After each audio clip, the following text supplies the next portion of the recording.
Hola, buenas tardes. Vamos a continuar esta sesión con lo que dejamos pendiente la sesión pasada. La licenciada Karen Melcazar explicándonos estudio de caso, después vemos método biográfico, que es el otro método que nos resta. Y entonces vamos a abordar otra cosa que quedó pendiente, la diferencia entre metodología, método, estrategia y demás. Ya con la licenciada Verónica, pero por lo pronto terminamos la sesión anterior. Bueno, en la sesión anterior revisamos algunas modalidades de investigación cualitativa que tienen algunos puntos en común, ¿no? Entre ellos, como el interesarse por escuchar la voz de los sujetos, como el que haya un marco teórico referencial que de alguna forma está implícito, pero que no impide dejarse sorprender por lo que encontramos en el campo, y también el que la tarea de análisis e interpretación está presente a lo largo de todo el proceso investigativo. ¿Quién puede mencionar algunas de las modalidades de investigación cualitativa que revisamos en la sesión pasada, pero de manera muy breve, y cuáles son sus principales características? ¿Alguien que pueda mencionarlas? ¿Que recuerde? ¿Qué, perdón? ¿Etnología? Ah, ok. Etnografía. Ajá.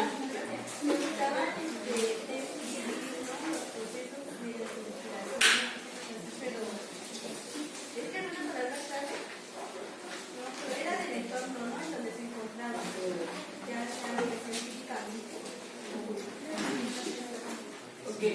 ¿Alguien más recuerda algo sobre la etnografía?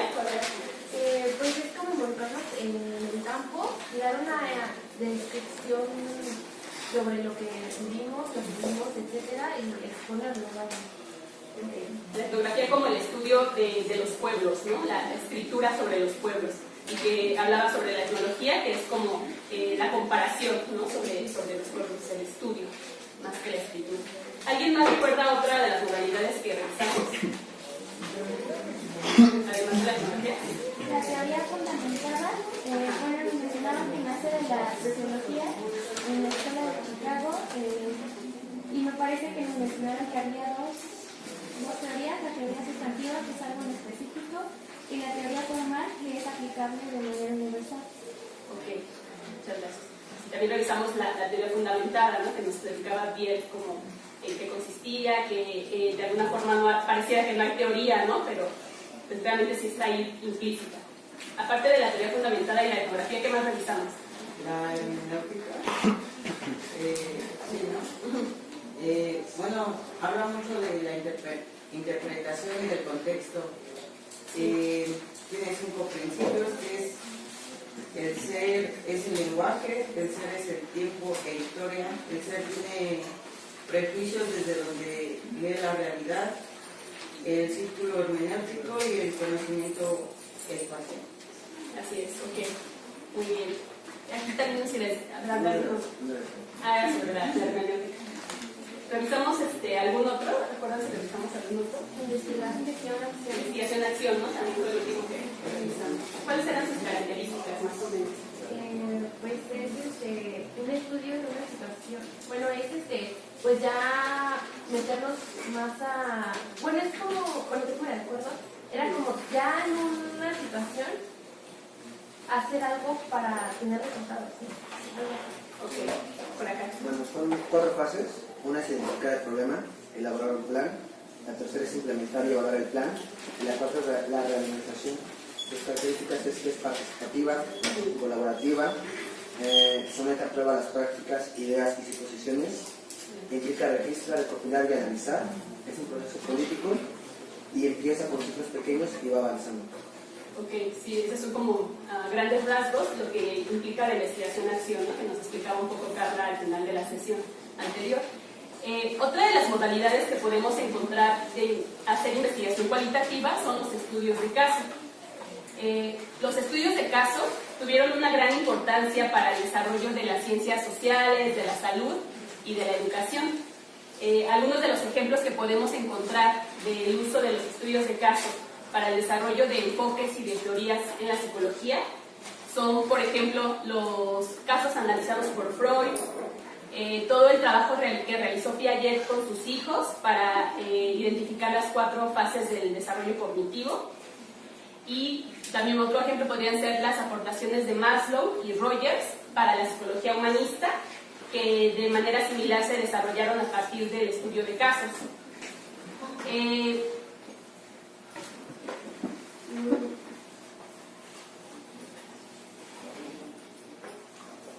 Bueno, cuando escuchan este término de estudios de caso, ¿qué se les viene a la mente? ¿Qué piensan que podemos considerar como un caso?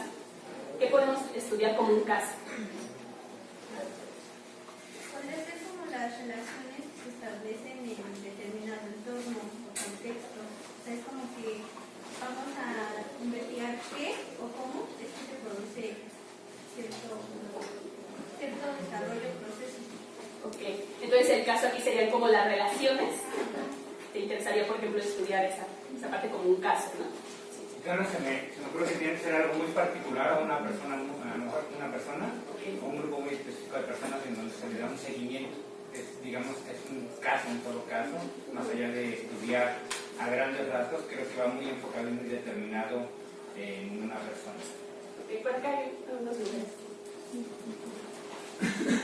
Ok, entonces para ti lo principal sería que esté como bien delimitado, ¿no? En este caso, una persona o un grupo de personas podría ser un caso.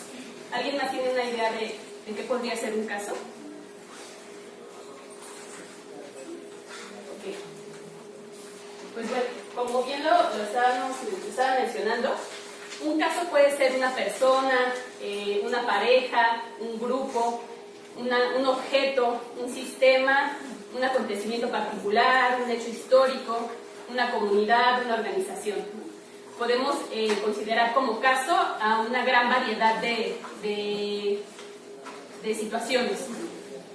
Pero la característica principal para considerarla como un estudio de caso es que sea que implique un análisis y una descripción detallada y a profundidad de un caso que deberá de estar definido y delimitado. Eso es como lo principal, que esté bien definido y bien delimitado qué es lo que nos está interesando estudiar. Y pues para que esto sea posible, algo muy importante es la contextualización. Tener bien claro cuál es el contexto en el que se ubica este caso que nos está interesando estudiar. Este contexto deberá de incluir un aspecto histórico, un aspecto cultural, económico, político, que nos permita de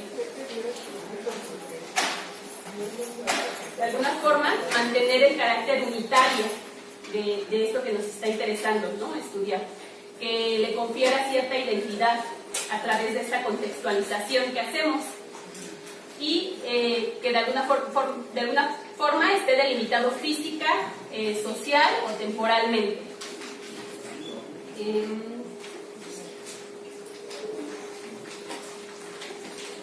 Pues bueno, esta contextualización además deberá de permitirnos tener como bien justificado por qué nos interesa estudiar ese caso en particular y no otros casos, ¿no?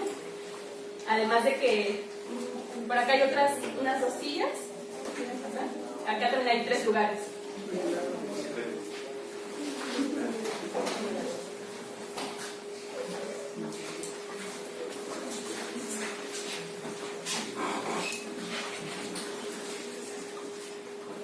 Pues bueno, algo bien importante además es que dentro de una investigación podemos tomar en cuenta un caso o 2 o 3 casos.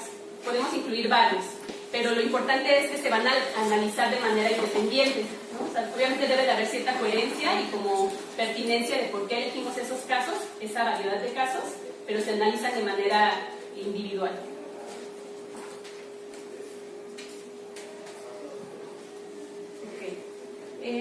Y bueno, si pensamos en que elegimos como caso a una persona o a un grupo de personas, podemos identificar 4 tipos de casos. Por una parte, los casos típicos, casos diferentes, casos atípicos y casos teóricos. Los casos típicos tienen que ver con elegir a una persona que represente a un grupo o a una comunidad. puede ser como algún miembro de una familia, ¿no? Por ejemplo, o un grupo familiar dentro de una comunidad.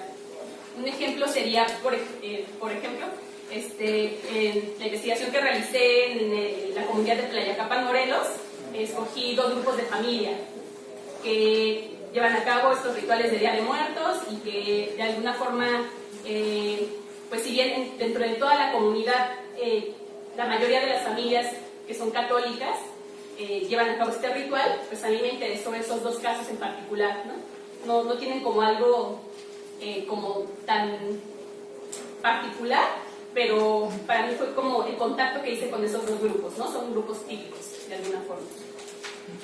Casos diferentes, también podemos encontrar o decidir estudiar a distintos miembros de un grupo, ¿no?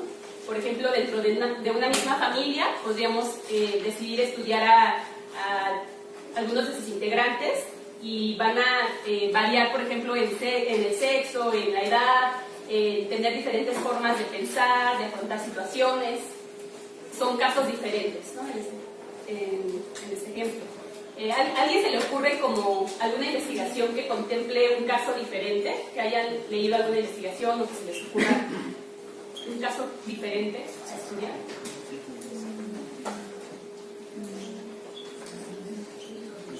Pensando en esto de que son diferentes miembros de un grupo.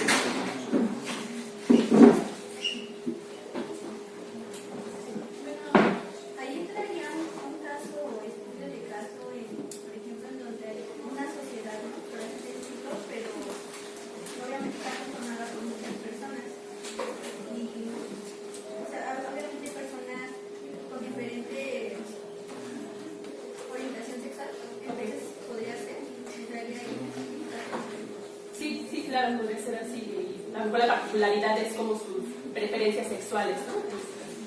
Okay. Muy bien. ¿Sí queda claro como a qué se refiere un caso diferente? No queda todavía claro, por ejemplo, a nivel más macro, no sé, explicar si un programa social está funcionando y vamos a estudiar la comunidad de Oaxaca y una comunidad de Michoacán. Okay. Hacer el contraste entre esas 2 comunidades podría ser un estudio de caso. Sí, y tu caso sería ese grupo en la comunidad de Oaxaca y ese grupo en la comunidad de Michoacán. Sí, eso podría ser. Y de hecho, bueno, ya que haces como referencia a esto, este sería un caso instrumental, ¿no? Cuando nos interesa estudiar el caso en sí mismo, así sin probar como alguna teoría, son casos intrínsecos, ¿no? Nos interesa solamente el caso, su particularidad. Y cuando nos interesa probar alguna teoría, aterrizado como en un caso, se trata de un caso instrumental, ¿no? Entonces en ese ejemplo sería un caso instrumental, ¿no? Probar esta eficacia, ¿no? de un tratamiento, por ejemplo. Y bueno, también existen casos teóricos y tienen que ver con elegir a cierto grupo de personas, por ejemplo, para probar algún aspecto de una teoría, ¿no? Y que también más bien tendría que ver con este tipo de casos. Está como un poco como interrelacionados entre sí, pero ustedes mismos van a definir como por qué les interesa estudiar ese fenómeno en particular. Y bueno, están los casos atípicos, que tienen que ver con elegir como a alguna persona que tiene características particulares, ¿no? Que estuvieron sometidos como a situaciones especiales, no sé, a catástrofes o, no sé, por ejemplo, mujeres que han estado como sometidas a algún aborto, así, como alguna situación especial. Por allá. Disculpa, tengo una duda. ¿Cuál es la diferencia entre los casos teóricos y los instrumentales? Porque me suena un poco más. Sí, o sea, estos son los 4 tipos de casos, ¿no? Casos típicos, casos diferentes, casos atípicos y casos teóricos. Pero las principales razones por las que nos pueden interesar estudiar un caso puede ser como por estudiar el caso en sí mismo, que sería un caso intrínseco, o estudiar el caso para probar una teoría, que sería un caso instrumental. Pero o sea, los tipos en sí son como típicos, diferentes, atípicos y teóricos. Ajá. puede dar por un ejemplo de un caso típico? De un caso típico. ¿Alguien podría poner un ejemplo de un caso típico? ¿Qué se les ocurriría? Bueno, supongo que podría ser, no sé, estudiar las carreras en mujeres y que cada carrera, se podría decir, tenga un representante, ¿no? ¿Sería eso? Que tiene que ver con un grupo de personas o una persona que representa a un grupo, a una comunidad, ¿no? Como en este caso elegirías como a una persona de cada carrera, ¿no? O a una persona de cada facultad o así. También quería poner. Iba a poner, por ejemplo, si me interesa estudiar cuáles son las prácticas de las parteras en una comunidad, pues me agarro a la partera más famosa, por ejemplo. Claro. Es un caso. Sí. ¿Cuál es la diferencia entonces entre los casos diferentes y los casos atípicos? Ok. Que en los casos diferentes, dentro de un mismo grupo, escoges como a personas que tienen características distintas, pero dentro de ese mismo grupo, ¿no? Como mencionaba, como diferente género, diferente edad, diferentes formas de pensar. Y los atípicos sí son como que tienen como que han estado como sometidos a alguna situación especial, como extraordinaria. Bueno, a mí se me ocurría que en el caso de los casos diferentes, por ejemplo en mi tesis de doctorado, investigué una institución educativa privada, una preparatoria, la constitución de la figura de autoridad, y entonces entrevisté a docentes, alumnos, a directivos y a personal administrativo. Entonces, son miembros de una comunidad que será la institución, pero cada uno de estos miembros me aporta su experiencia en la construcción de figuras de autoridad, en el caso de casos diferentes, ¿no? Y por ejemplo, en un caso atípico, alguien que pudiera como pensar en alguna investigación que hayan leído de un caso atípico, se les ocurra. Bueno, pues por ejemplo, no hay muchos documentales relatando, no sé, siempre historias de vida de personas que estuvieron en la Segunda Guerra Mundial. Okay. Ya fuera porque estuvieron en campos de concentración o porque fueron de los mismos soldados, ¿no? Pero se están haciendo, pues, el caso de cierta persona y pues son casos atípicos. Exacto, ese sería como un excelente ejemplo de un caso atípico. Y pues bueno, de manera similar a las modalidades de investigación cualitativa que ya hemos realizado hasta el momento, en los estudios de caso también existe una discusión constante sobre si se trata de un método o es parte de la metodología o es una estrategia o es un diseño de investigación o es un enfoque, ¿no? Así, ¿qué es un estudio de caso? Y autores como Van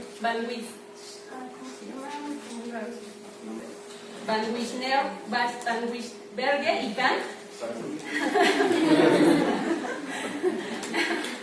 consideran que si se pensara que el estudio de caso es un método, esto implicaría que por sí solo el estudio de caso nos va a determinar qué técnicas vamos a utilizar, qué procedimientos o formas de recolectar datos vamos a elegir, ¿no? Pero pues este es como muy confuso porque el estudio de caso puede implicar como muchas técnicas. Podemos utilizar muchas técnicas para estudiar un caso, muchas formas de recolectar los datos. Entonces, si bien un estudio de caso utiliza métodos, diversos métodos, no es el método en sí mismo, ¿no? No es una forma no determina las técnicas que vamos a emplear. Por otra parte, también si lo pensáramos como una metodología, esto implicaría que nos provee de una teoría detallada sobre cómo vamos a desarrollar la investigación. Sin embargo, pues como vemos hay una gran variedad de casos, ¿no?, que podemos elegir.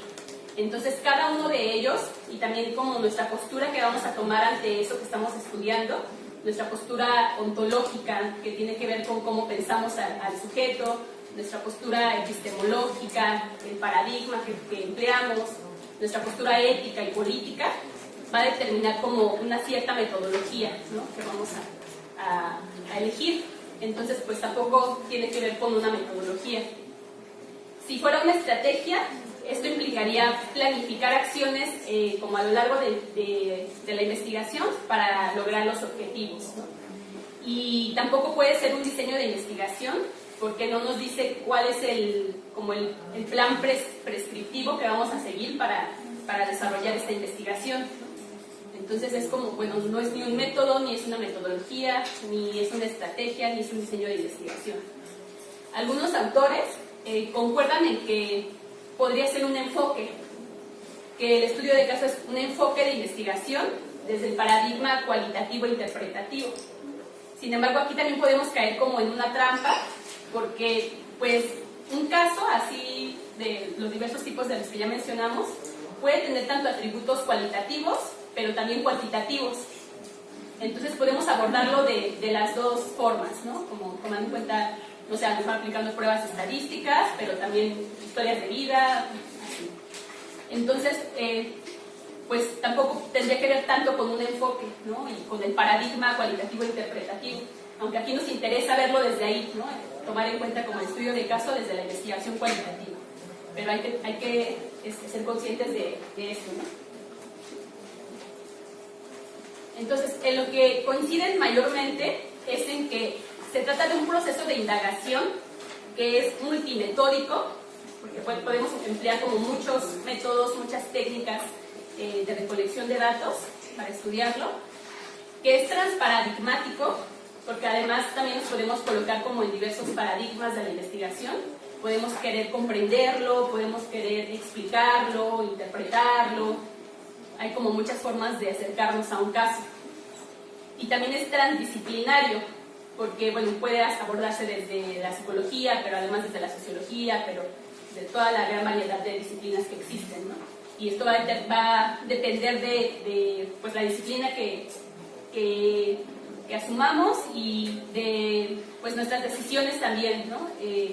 Como nuestras preferencias, a lo mejor metodológicas o la pertinencia de estudiarlo desde una u otra metodología. Entonces, ¿podría decirse que es una técnica que se puede aplicar a diversas metodologías o enfoques? Okay. ¿Qué piensan los demás? ¿Creen que puede ser una técnica, que un estudio de caso podría ser una técnica? Pues es que mencionabas que el método era una técnica y que no concordaba, que tampoco podría ser metodología, estrategia, diseño o enfoque, simplemente solo es un proceso. Pues yo creo que no puede ser una técnica porque como ya lo mencionaba, ya se tiene en una técnica como los casos predispuestos para llegar a cierto punto, cierto objetivo. Y aquí, como es un proceso de indagación multimetódico, o sea que tiene diferentes caminos, ¿vale? No necesariamente se centra en uno, que sería la técnica.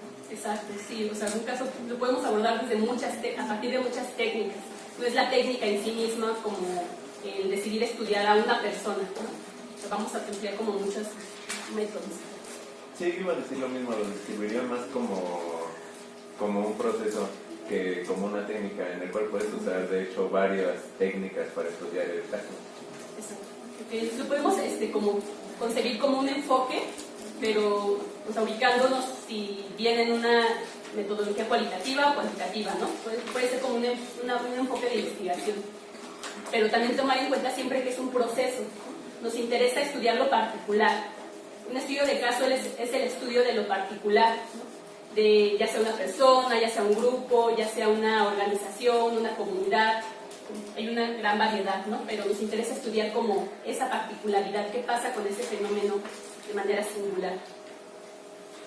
Y pues bueno, ante esta particularidad podríamos cuestionarnos mucho sobre la objetividad, ¿no? Que tiene estudiar un caso desde la investigación cualitativa, ¿no? ¿Qué pasa con la objetividad? ¿Qué pasa con la validez? ¿Qué tan válido es estudiar un caso solamente o un par de casos? ¿Qué piensan ustedes que sucede en esta modalidad de investigación cualitativa con la validez? Objetividad. ¿Será válido estudiar un solo caso o dos casos? Pues yo considero que sí puede ser válido porque ese caso puede ser representativo de otros casos que existen. puede ser que ese caso represente a muchos otros. Entonces yo considero que sí puede ser válido. No necesariamente se tiene que trabajar con un número enorme de muestras para tener resultados o obtener resultados. Claro. Por allá. Yo considero que igualmente es un proceso que para un caso particular creo que es muy válido, ya que lo va a describir de manera más explícita, pero no creo igual que en opinión no creo que sea conveniente porque no puede generalizarse. Eso como que tiene que comprometer. Para ti no sería conveniente estudiar un solo caso. Pero yo creo que para mí sería súper bien. Ok. Bueno, yo concuerdo mucho con el compañero en ese caso, en el cual pienso que no podríamos generalizar, bueno, si lo que queremos hacer es generalizar, no pienso que sería lo más efectivo, porque son diferentes los factores que influyen en un individuo nada más que en otro. Entonces pienso que no sería factible generalizar a partir de un estudio de caso. Ok, para ti no sería como tan válido entonces.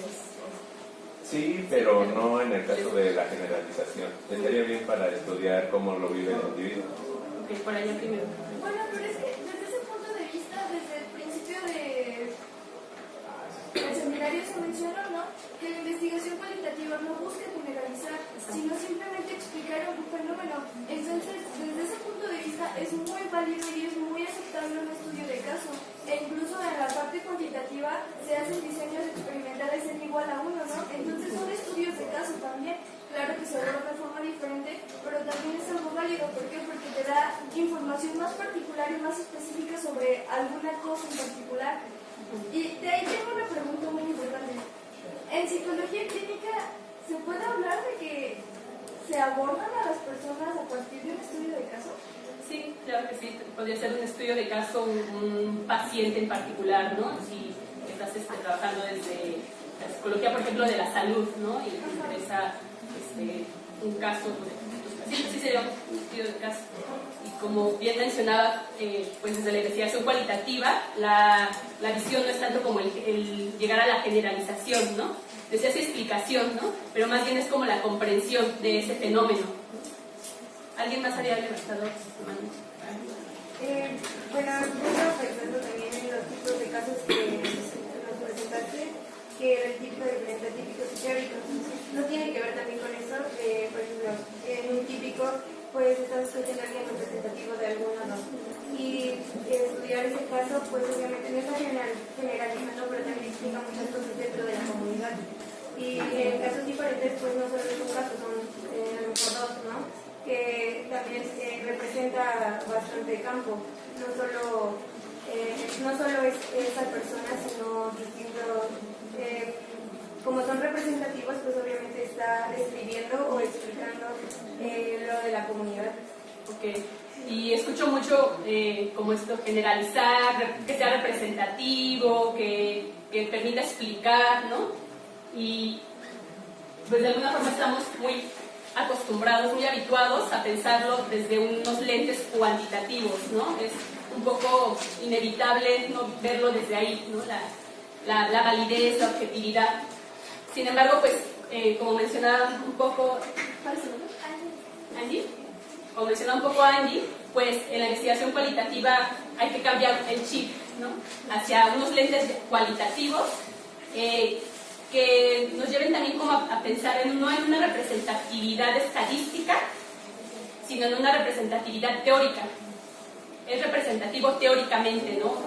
Escogemos un caso porque nos está representando algún aspecto teórico que nos está interesando. Entonces, las investigaciones de estudio de casos se consideran de forma estereotipada, ¿no?, como mencionábamos, como carentes de objetividad, de rigor y de precisión, pero a partir de la lógica de la inferencia estadística, a partir de una mirada cuantitativa. Sin embargo, pues esta selección de casos, pues ya les mencioné un poco, que no es representativo estadísticamente, sino teóricamente. Entonces la objetividad, la validez va en otro sentido, no en pensarlo como desde ahí, desde lo cuantitativo. ¿Tienen alguna duda? Como lo que hemos revisado hasta ahorita. Bueno, no entiendo muy bien a qué te refieres con representatividad teórica, porque tengo entendido que igualmente dentro de una comunidad los individuos viven un suceso de maneras distintas. Entonces no entiendo cómo sería esa representatividad. Ajá. Okay. Pues bueno, la selección de la muestra no va a ser al azar, ¿no? No va a ser como, no sé, de una población, escogemos como, hacemos como un muestreo estadístico, sino, bueno, por ejemplo en mi caso, en mi investigación, yo escogí a esos dos grupos de familia porque llevan a cabo el ritual de la ofrenda de Día de Muertos año con año y porque tuvieron una pérdida reciente. Pero no hice como todo un muestreo estadístico. No sé si podría complementar la idea, esa representatividad teórica. Por ejemplo, yo en mi trabajo de doctorado quería estudiar cómo las mujeres de una comunidad indígena de Chiapas se relacionan con las diferentes medicinas, ¿no? Y cómo eso se ve reflejado en su construcción identitaria.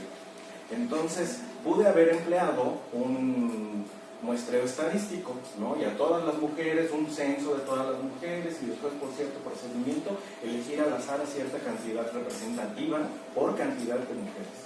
Pero eso, teóricamente, yo llegué ya con una visión teórica de cómo funciona, cuál es la cosmogonía de la cultura zoque, cuál es la participación de las mujeres y demás. Entonces, no todas las mujeres me iban a servir, o no cualquiera, para poder entender el fenómeno en específico. Entonces, opté mejor por un muestreo teórico, es decir, a partir del conocimiento teórico, elegir a los casos que me parecían más representativos, pero elegidos a propósito, ¿no? Y por eso elegí a una partera, la partera más reconocida, a una enfermera de la comunidad, o sea, específicamente. Esa es la diferencia, ¿no? Que, por un lado, es una representatividad estadística, porque al azar tomamos a un número que en cantidad va a ser representativo. Pero por otro lado, son las características de los informantes que teóricamente los hacen especiales, válidos, y que por eso los voy a tomar. Sí. Sí, ¿Alguien más?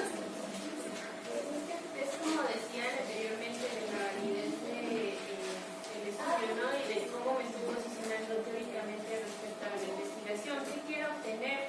¿Qué tipo de problemas quiero abordar? No todos se pueden abordar de la misma forma y no todos tienen las características para abordarlos de la manera cuantitativa, ¿no? Por ejemplo, una comunidad indígena en un grupo muy pequeño, minorías sexuales, creo que aplicar un muestreo estadístico, pues de ahí que estás partiendo de un sesgo, de un error. Entonces no es que uno sea mejor que el otro de acuerdo a la generalización, es dependiendo de las características como investigadora o investigador. Y pues la representatividad teórica tiene que ver con eso, desde dónde lo vas a abordar y por qué. No es nada más porque yo quiero, es por lo que me está demandando el binomio. Y ahí es muy importante tener bien clara como esa justificación de por qué estás eligiendo a ese caso, pudiendo elegir como a muchos otros, ¿no? Desde ahí va también como un poco la objetividad, que lo tengas bien justificado. ¿Por qué ese caso específico? Okay. Entonces, bueno, pasamos al método biográfico. Bueno, el método biográfico es uno, y tengo que decirlo, de mis métodos favoritos, y que tiene una historia aparte muy padre. Este método nace en la sociología, como otros métodos que hemos revisado, en un momento en que los sociólogos estaban preguntando cuál es el papel científico de la sociología como disciplina, ¿no? Y había una crítica dentro de la sociología a la propia sociología diciendo: la sociología es una disciplina demasiado especulativa y tenemos que hacerla más empírica. Pero ¿cómo logramos hacerlo empírico? Y entonces, creo que eso ya lo dije, ¿verdad? Se da esta renuncia a la creación de las grandes síntesis, es decir, a la creación de las grandes teorías, en favor de la exploración empírica de las zonas de la vida social, de zonas determinadas de la vida social. Y una pista para la creación de este método la encontraron William Thomas y Florian Schnaniecki. Ellos estaban estudiando cómo la migración de los campesinos polacos. Al principio del siglo pasado se da un proceso de migración muy importante de campesinos en zonas rurales de Polonia hacia Estados Unidos. Y entonces ellos querían estudiar cómo la migración había afectado las concepciones de comunidad, las concepciones de vecindad entre polacos, las costumbres, el lenguaje, las formas de relacionarse entre ellos, la constitución de la familia. Y se les ocurrió que era muy buena idea utilizar las cartas que estos polacos migrados enviaban hacia sus familiares que habían quedado en Polonia. Comenzaron a recopilar las cartas, a recopilar autobiografías y por ese medio reconstruir un poco la historia y además reconstruir las prácticas, las concepciones y los significados que tenían los polacos migrados, ¿no? Entonces, así es como nace el método biográfico, que también es conocido como el método de los documentos personales. Y se basa precisamente en eso, en el estudio de documentos biográficos para entender cierto fenómeno. ¿Y cómo se pueden utilizar estos documentos biográficos? De dos principales maneras.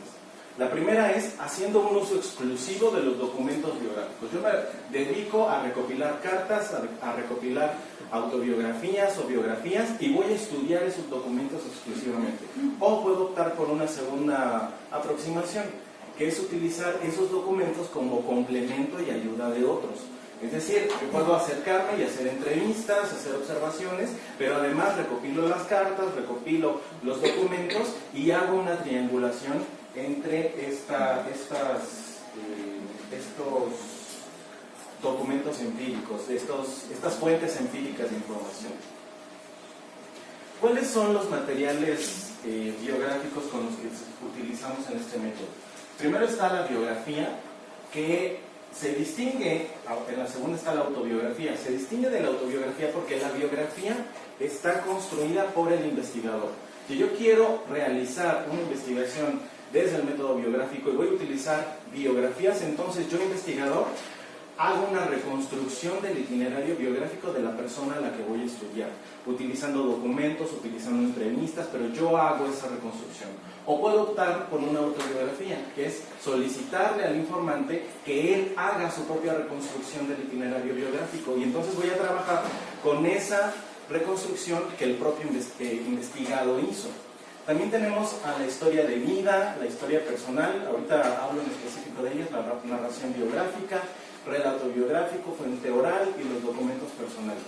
Y aquí las definiciones de las diferencias entre cada tipo de técnica va a variar de acuerdo al autor que revisemos. Hay autores, por ejemplo, que utilizan como sinónimos relato de vida e historia de vida. Hay autores que los dividen y hablan del relato de vida como esa narración de la biografía del informante que el informante hace, y entonces tú trabajas con esa narración.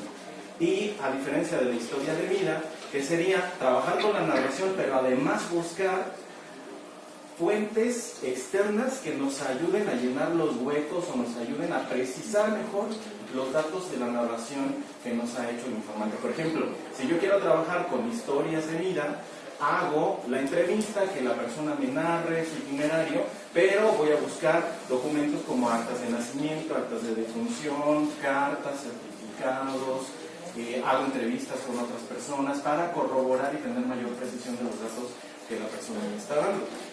La narración biográfica se refiere a la narración de un aspecto delimitado en el itinerario biográfico de la persona. A veces no me sirve que la persona me cuente desde esa mañana soleada de primavera cuando nació hasta el día de hoy, ¿no? Sino que si estoy estudiando, por ejemplo, la formación profesional del informante, pues puedo empezar, que empiece la narración desde que entra a determinado nivel escolar a la actualidad, ¿no? Si mi fenómeno de estudio es su desempeño laboral, pues entonces puedo empezar, puedo pedirle que empiece la narración desde su primer trabajo. A eso se refiere con la narración biográfica, que es muy similar al relato biográfico. La fuente oral se refiere a las entrevistas. Aquí hay una cosa muy borrosa entre estas técnicas. que ahorita voy a profundizar en cuáles serían las características de una entrevista de corte biográfico. ¿Qué características debe cumplir? ¿Por qué me centro en entrevista? Porque es la técnica más empleada cuando estamos haciendo, por lo menos en psicología, cuando utilizamos el método biográfico. Son entrevistas a profundidad abiertas, es decir, no va a ser una sola entrevista, esta entrevista biográfica, ¿no? Tiene que ser una serie de entrevistas y para cada entrevista yo tengo que predefinir en qué temática me voy a adentrar. Por ejemplo, esta es una técnica que yo utilicé haciendo mi tesis de doctorado y entonces había ciertas temáticas que a mí me interesaba estudiar con la partera, por ejemplo. Cómo atiende los partos, cómo llegó a ser partera, cuál es su relación con las instituciones de salud, es decir, con el IMSS y la clínica del IMSS, cuál es su relación con la familia. Cada temática la abordé en una entrevista diferente. Y eran a profundidad, es decir, hay que ir a lo más profundo que se pueda dentro de la temática, pero además es abierta, o sea que yo no tenía un guión de entrevista rígido, ya con preguntas secuenciadas, sino que esperaba que la narración se fuera dando. El papel del entrevistador es estimular al informante para que siga el hilo de su narración y orientarlo en los lapsos de memoria. Es decir, que yo tengo que llegar a la entrevista ya con ciertas herramientas, con cierto conocimiento. Yo tuve que llegar con la partera sabiendo ya qué es lo que hacen las parteras soques, teniendo antes algunas entrevistas informales con ella, por ejemplo. Entonces, cuando ella empezaba a divagar o había cosas que no se acordaban, yo intervenía para que ella pudiera continuar con su narración. Debes estar apoyada, todas las entrevistas, en el uso de documentos personales. Aquí entran las cartas, entran las actas de nacimiento, de defunción, entrevistas con otros miembros de la familia, etc. Deben contar con las transcripciones de las entrevistas para posteriores entrevistas. Les decía que la entrevista biográfica no es una sola entrevista, sino es una secuencia de entrevistas. Entonces, antes de yo poder llegar a hacer la entrevista 2, debo tener ya transcrita la entrevista 1 y además no solo transcrita, sino estudiada. Para la entrevista 3 yo debo tener también transcrita la entrevista 2 y estudiada para poder ayudar y estimular al narrador a que continúe su narración. ¿Cómo se analizan estas entrevistas o las transcripciones de las entrevistas? Se pueden transcribir en 4 dimensiones diferentes. La primera es una dimensión literal, es decir, que voy a transcribir la entrevista tal cual me la dijo el entrevistado, ¿no? Dependiendo, aquí hay diferentes tipos de entrevistas, dependiendo de qué es lo que quiero hacer yo con la entrevista. Si lo que me interesan son los significados, entonces puedo optar por una transcripción etnográfica, ¿no? Si me interesa, por ejemplo, dentro del fenómeno de estudio, me interesa el discurso de la persona, entonces puedo optar por una transcripción verbatim. ¿Qué quiere decir eso? Que voy a transcribir hasta cuando tartamudea, cuando deja a la mitad las palabras, todos los silencios, cuánto duran los silencios, si se ríe o no se ríe, todo eso puede estar incluido en una entrevista, en la transcripción, de acuerdo a mis intereses. Tenemos después una transcripción temática, o sea que puedo dividir, fragmentar la entrevista, la transcripción por temas. Lo que tiene que ver con las relaciones de familia, lo que tiene que ver con emociones, por ejemplo, lo que tiene que ver con prácticas de curación, lo que tiene que ver con otra cosa, lo voy segmentando y juntando por temática. Y después tenemos una transcripción cronológica, o sea que yo me voy a dar a la tarea de reconstruir el itinerario biográfico de acuerdo a la narración cronológicamente, porque han de saber o han de intuir que la narración en una entrevista biográfica no tiene una secuencia ordenada temporalmente. La persona te empieza a contar, pues cuando yo era niño me llevaba muy bien con mi abuelito y de él es que por eso ahora estudié medicina, ¿no? Hay un salto enorme. Pero además estudié medicina porque recuerdo que en la secundaria tuve cierta experiencia con un profesor y entonces es un ir y venir que cronológicamente parece que no tiene lógica, ¿no? Nosotros vamos a hacer ese orden cronológico, pero esos saltos que da el entrevistado en su narración son súper importantes para una dimensión diacrónica, por ejemplo, o sincrónica. Podemos hacer una transcripción por personas, ¿no? Las interacciones que tuvo dentro de la narración que nos da el entrevistado con su mamá, con los compañeros de la escuela, los puedo ir separando. No se tienen que hacer forzosamente las transcripciones en estos cuatro niveles. Y no solo existen estos cuatro, puedo hacer diferentes tipos de transcripciones, diferentes tipos de análisis, de manoseo, dependiendo del fenómeno que tenga y lo que quiero conseguir con el fenómeno. Esto permite, por un lado, ordenar la información, recortar las digresiones y reiteraciones, porque aparte, en el asunto con el método biográfico es que hay que tener muy en cuenta la memoria. Es muy importante lo que se recuerda, pero hay que tener siempre en mente que lo que se recuerda pudo no haber sucedido como lo recuerda el informante, ¿no? Y hay que adoptar una postura clara. Si a mí me interesa conocer objetivamente lo que sucedió, entonces quizá no me sirva un relato de vida. Prefiero una historia de vida que va a estar apoyada en otro tipo de fuentes para poder corroborar la narración, ¿no? Pero si lo que me interesa es mirar el fenómeno desde una visión fenomenológica, por ejemplo, me conformo con un relato de vida, con solamente la narración para poder trabajar con ella. Pero también teniendo en cuenta el factor del olvido, ¿no? De que la memoria se transforma, de que la memoria se va distorsionando. Ajustar el estilo oral al informante, las transcripciones también nos permiten eso, porque una parte importante del uso de las entrevistas es que después yo se lo voy a dar la transcripción al informante para que lo cheque y tenga la oportunidad de censurar, de complementar o de decir, ¿sabes qué? Yo no quise decir esto, hay que cambiarlo. Y eso es una fuente muy rica de información también. Pero sucede que el informante al leerse puede decir, no, este no soy yo no hablo así, yo no dije esto, ¿no? Entonces, la transcripción es un momento en el que podemos manosear la narración, no en el contenido, sino en el estilo, para que le sea familiar al informante y no sea un shock leerse. Por ejemplo, si tartamudea mucho, utiliza muchas muletillas, el informante no voy a poner las muletillas para que no le sea molesto leerlas. Introducir el testimonio de otras personas para realizar una introducción metodológica. Es decir, esto es una parte muy importante que muy rara vez vemos en los reportes de investigación.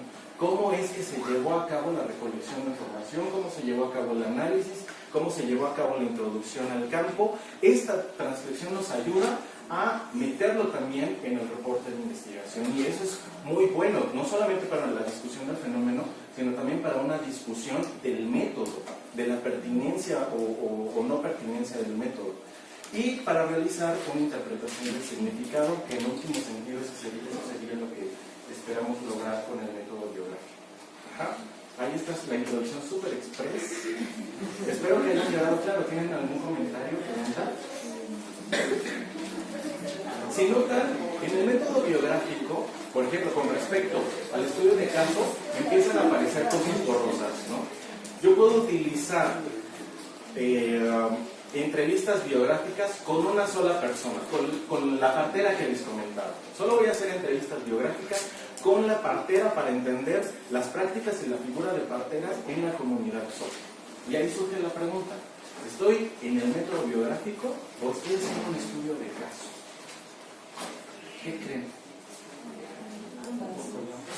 Un poco de ambos, dice Gerardo. Ceci. Yo tengo una duda con respecto a la historia de vida y la historia personal. Ajá. Sí lo explicó, pero no lo entendí muy bien. Es que para mí son como muy parecidas.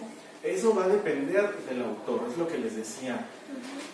Cuando estamos haciendo una investigación, y esto ocurre para todas los métodos, si voy a utilizar método biográfico, debo poner en mi reporte de investigación, en la metodología, desde dónde estoy entendiendo método biográfico, ¿no? Desde Berthaud, por ejemplo. Me estoy fundamentando en Berthaud para el método biográfico, y entonces voy a hacer un relato de vida como lo entiende Berthaud, que implica eso, que solo es la narración y no me interesan otros tipos de documentos. Va a variar. En etnografía, por ejemplo, hay una discusión muy interesante sobre la observación participante y no participante. Hay autores que dicen la observación no participante es cuando el observador está en el entorno pero no hace nada, no participa.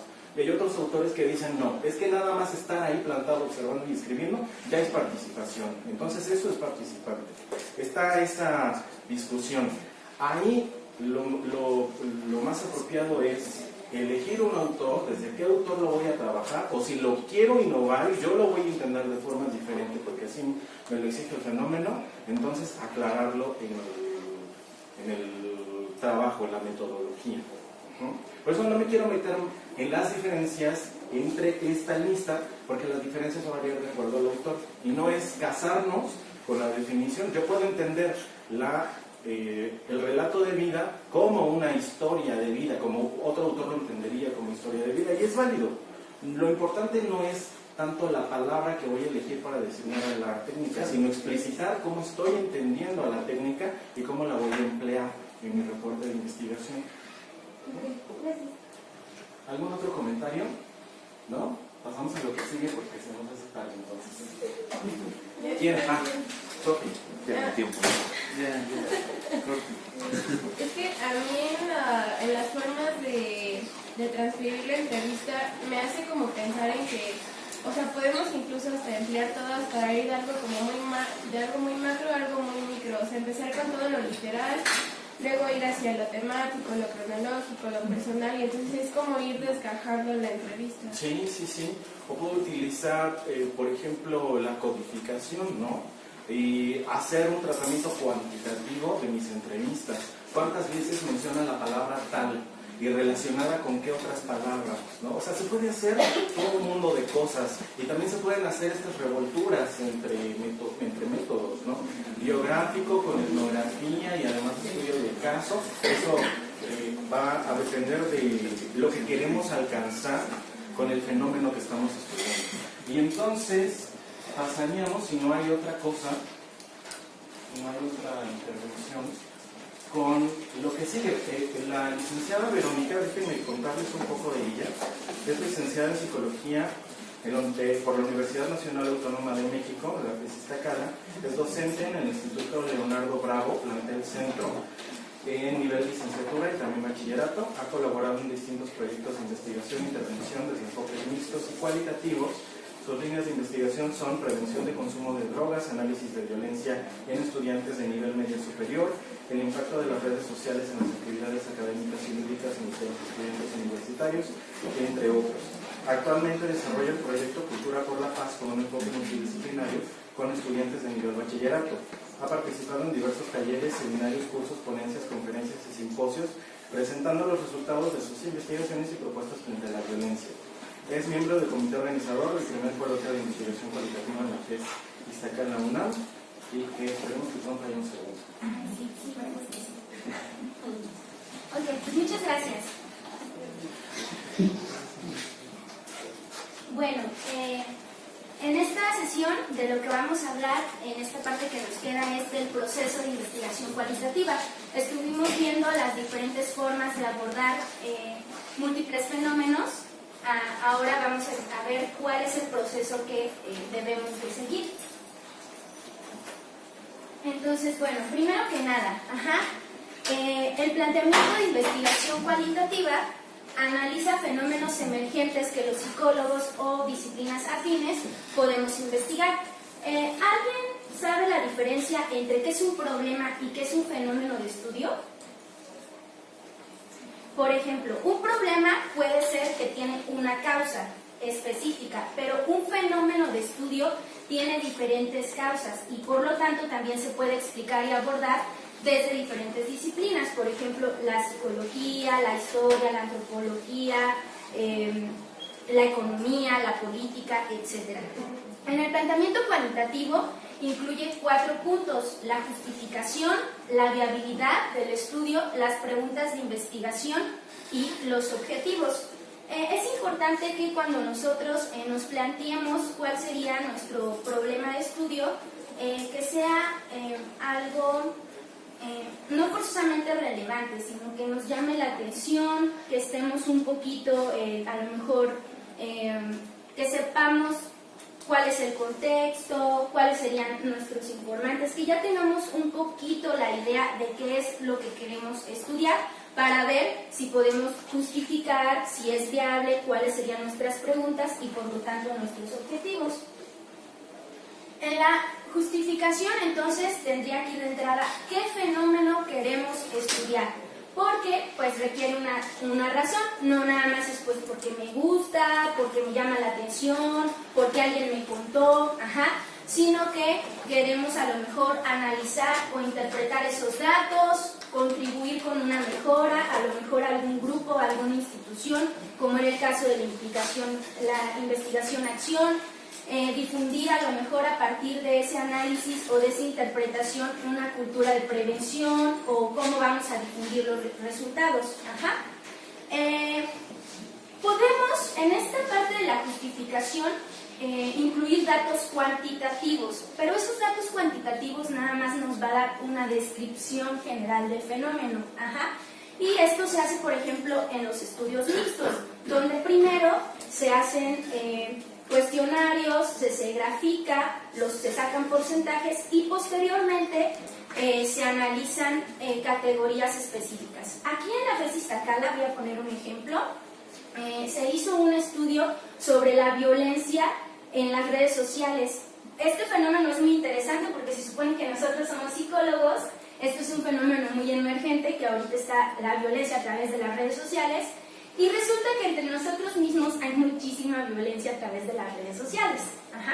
Entonces, bueno, primero se aplicó un cuestionario desde cuarto a séptimo semestre.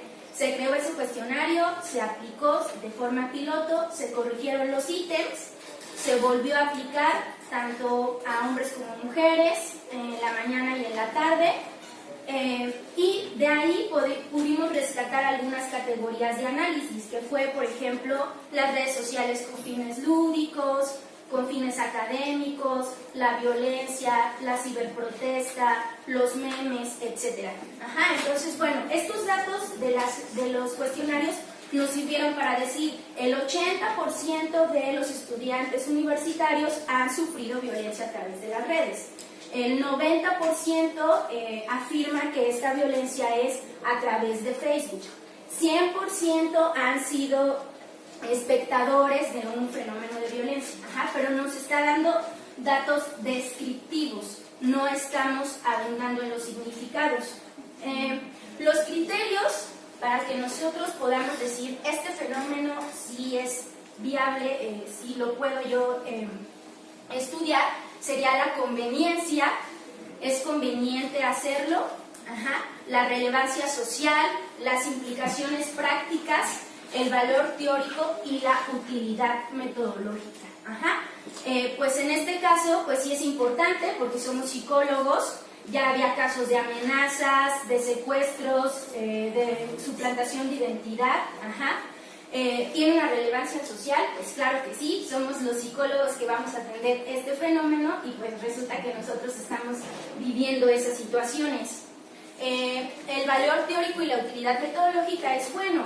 A lo mejor sí nos sirve saber un porcentaje de cuántos están sufriendo este fenómeno, de qué formas, pero vamos a abundar un poquito en qué significados tienen para los psicólogos estar viviendo este tipo de situaciones. Era muy interesante porque cuando hablaban de las redes sociales para contactar amigos, así, no, pues increíble, familias, profesores, pero cuando llegamos al ambiente de pareja, el 99% le había generado conflictos las redes sociales. No sé de qué población estamos hablando. Bueno, entonces ahora vamos con la viabilidad. La viabilidad se valora en cuanto a tiempo, recursos y habilidades. ¿Es posible llevar a cabo el estudio en este lugar, en este momento? ¿Poseemos los recursos para realizarlo? Tiempo, económicos, a lo mejor de distancia, de que a lo mejor nos tengamos que cambiar de residencia incluso. Conveniencia. El ambiente definido para la investigación contiene los casos, las vivencias, para que nosotros podamos responder a nuestra pregunta de investigación o a nuestro objetivo, o se deslinda mucho. Y la accesibilidad. Vamos a poder entrar a ese campo, es posible realizar ahí la recolección de datos y vamos a obtener de ese grupo los datos que necesitamos. Ajá. Entonces, bueno, hay que analizar esto de la viabilidad, ¿no? A lo mejor de repente queremos vernos muy exquisitos o encontrar el hilo negro, pero hay que tomar en cuenta esto, porque si no, ya en el proceso pues nos vamos a encontrar con ciertas limitantes que podríamos haber precavido desde este momento. ¿Hasta ahí vamos bien? Bueno, aquí tenemos, bueno, como una comparación sacado de Sampieri entre los planteamientos cuantitativos y cualitativos. Que no se ve muy bien, porque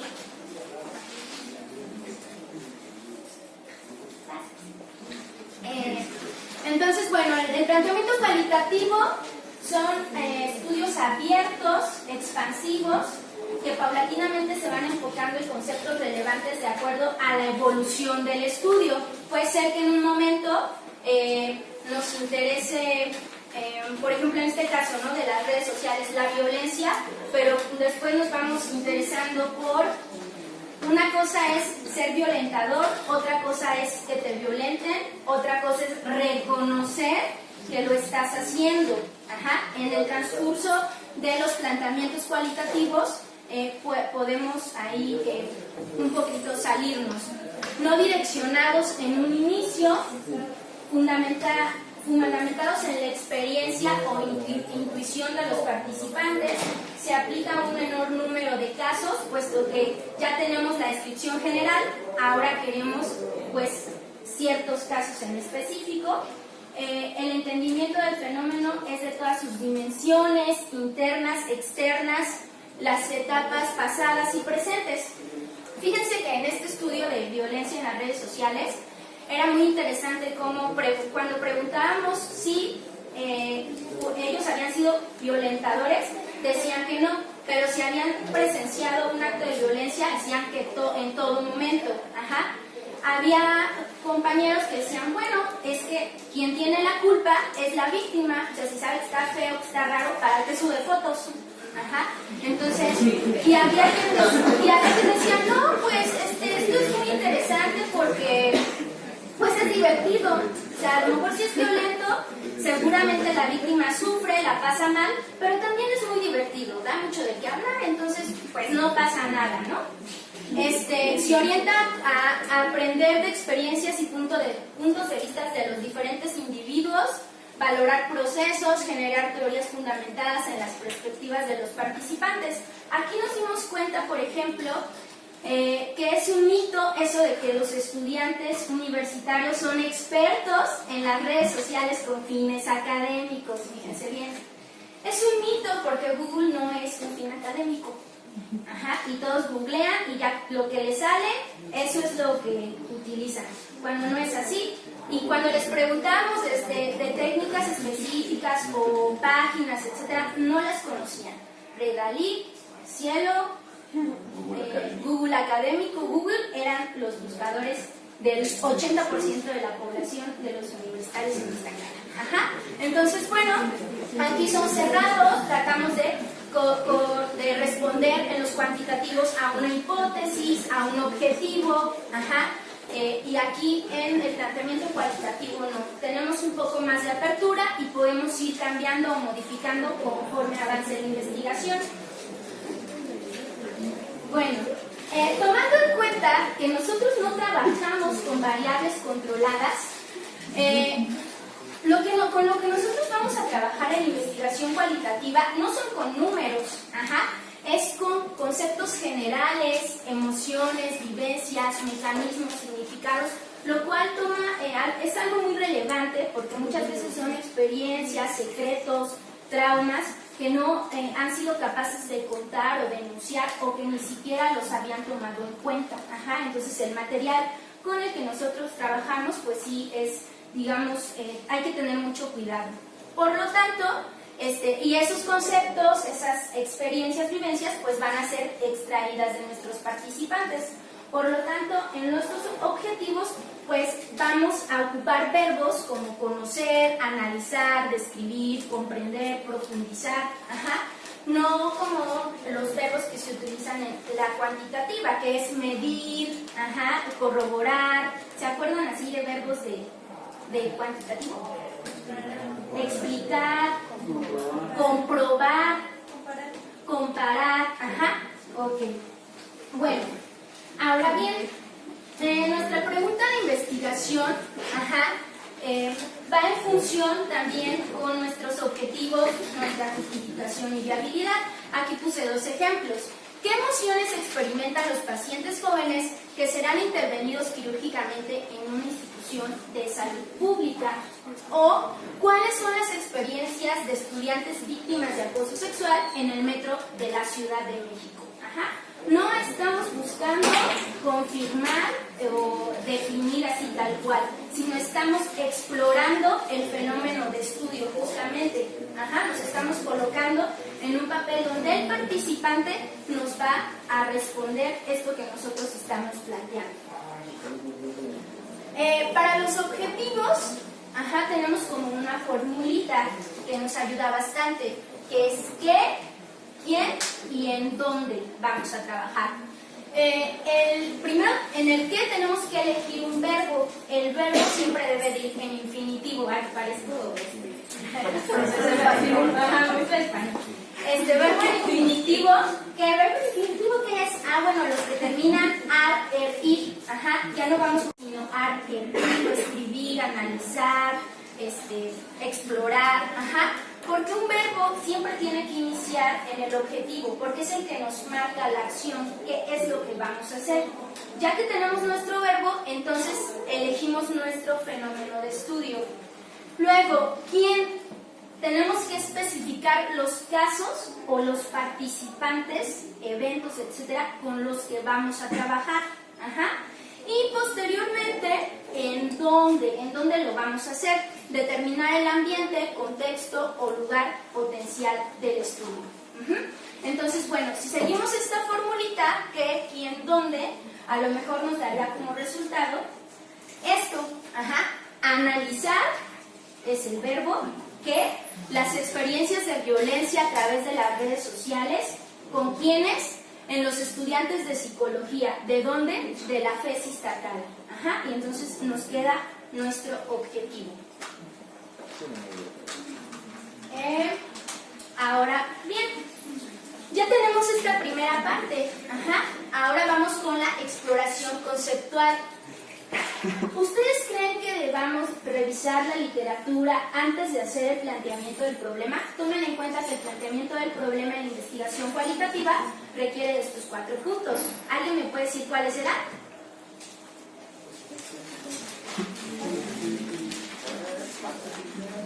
La viabilidad, justificación, viabilidad, muy bien. Preguntas de intervención, investigación y objetivos. Justificación del planteamiento cualitativo, justificación, viabilidad, preguntas de investigación y objetivos. Ahora la pregunta sería, para realizar eso, ¿necesito revisar literatura? ¿Sí? ¿Quién dice que sí? ¿Quién dice que no? ¿Sí? ¿No? Tenemos 3 posturas. La radical, que nos dice que no debemos de revisar investigaciones anteriores, mucho menos tomarlas en cuenta para hacer nuestro planteamiento. Tenemos una visión intermedia, que es revisar con el fin de que contribuyan al planteamiento, pero finalmente desprendernos de esa búsqueda, digamos, y mantenerla únicamente como referencia. A lo mejor en este caso de la violencia en redes sociales, pues primero vimos, por ejemplo, en los universitarios, en los trabajadores, en diferentes países. Y integradora, esta visión dice, bueno, tú sí puedes revisar la literatura, pero únicamente para identificar conceptos útiles, que te puedan servir como tal, o que han sido definidos o abordados por otros autores. ¿Sí? Bueno, entonces, No es que no puedas revisar la literatura, prácticamente depende de cada quien. Yo pensaría que sí es como importante darle ahí una revisada o una leída para tomarlo como apoyo. Ojo, no para copiar la investigación tal cual y nada más el cambio ahí, porque en la investigación cualitativa es contextualizada, no buscamos generalizar, únicamente significados, definiciones de poblaciones específicas.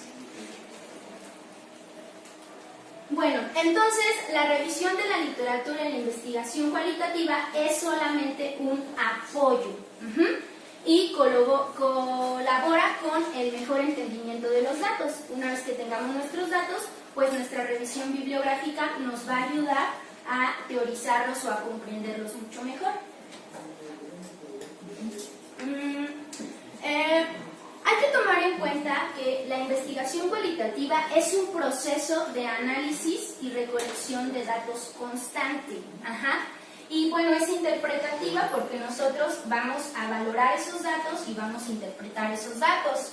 Primero definimos nuestro concepto de estudio y los conceptos que pensamos se pueden vincular con él para posteriormente volver a revisar la literatura y vamos consolidando nuestro concepto problema de estudio, modificando, etc. En el caso de la violencia, primero nuestro concepto general era violencia en las redes sociales. Y después los conceptos que vimos que se vinculaban era, por ejemplo, la burla, la ciberprotesta. ¿Es una forma de participación ciudadana o es también una forma de violencia?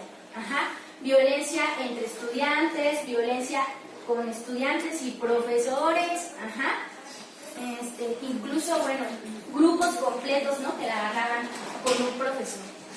Entonces, sí son conceptos que se van de repente relacionando. El miedo también, la ironía, aparece muy relacionada con la violencia en las redes sociales.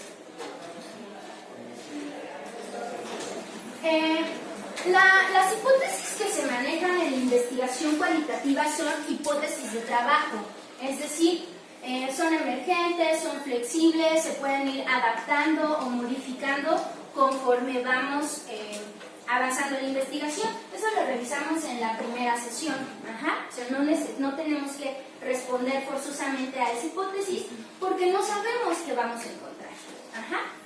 Incluso hay autores que no utilizan la palabra hipótesis, sino conjeturas. Yo me supongo que sucede cierta cosa y entonces es como una guía en el trabajo, pero la investigación no se dedica a desmentirlas o a confirmarlas. Esos no son los objetivos. Y pueden estar o no presentes. También a lo mejor las pueden tener como implícitas, pero no redactarlas en el proyecto de investigación. Exactamente. Bueno, entonces ahora sí, ya tengo mi planteamiento del problema. ¿Cuáles eran los 4 puntos que incluía el planteamiento del problema cualitativo? ¿Quién me dice así los 4? Justificación, viabilidad, preguntas de investigación y objetivo. Muy bien, y ya mi postura fue intermedia respecto a la literatura. Entonces, ¿ahora qué sigue? Pues la entrada al campo. Primero debemos de explorar nuestro contexto. Aquí les puse unas preguntitas que nos pueden ayudar. ¿Me conocen en el ambiente? ¿Me parezco mucho a los participantes? ¿Tengo cosas en común con ellos? ¿Qué significa ese contexto para mí? También nos recomiendan desarrollar relaciones. ¿A qué nos referimos con esta? No ligarse a sus participantes, sino generar relaciones de confianza, apoyo, detectar ciertas necesidades, sobre todo de poner atención en los informantes clave, porque, bueno, normalmente nuestros informantes clave depositan mucha confianza en nosotros y nosotros no podemos así, pues ya te utilicé, ya saqué lo que quería, ahí nos vemos, ¿no? Tenemos que devolver algo, más adelantito lo vamos a revisar, pero en este caso, pues normalmente si nos dan la información es porque confían en que vamos a poder apoyarlos o mejorar o contribuir a algo que ellos también necesitan.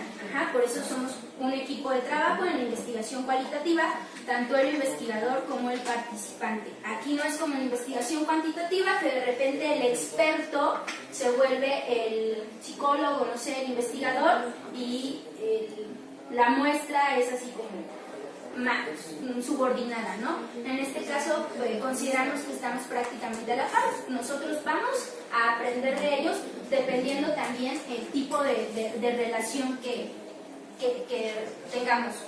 Bueno, elaborar una historia sobre la investigación. ¿Cuál es el propósito inicial de mi investigación? ¿Qué es lo que quiero lograr? ¿Cuánto tiempo me voy a llevar? Si voy a estar en esa comunidad, más o menos de cuánto tiempo va a ser mi estancia.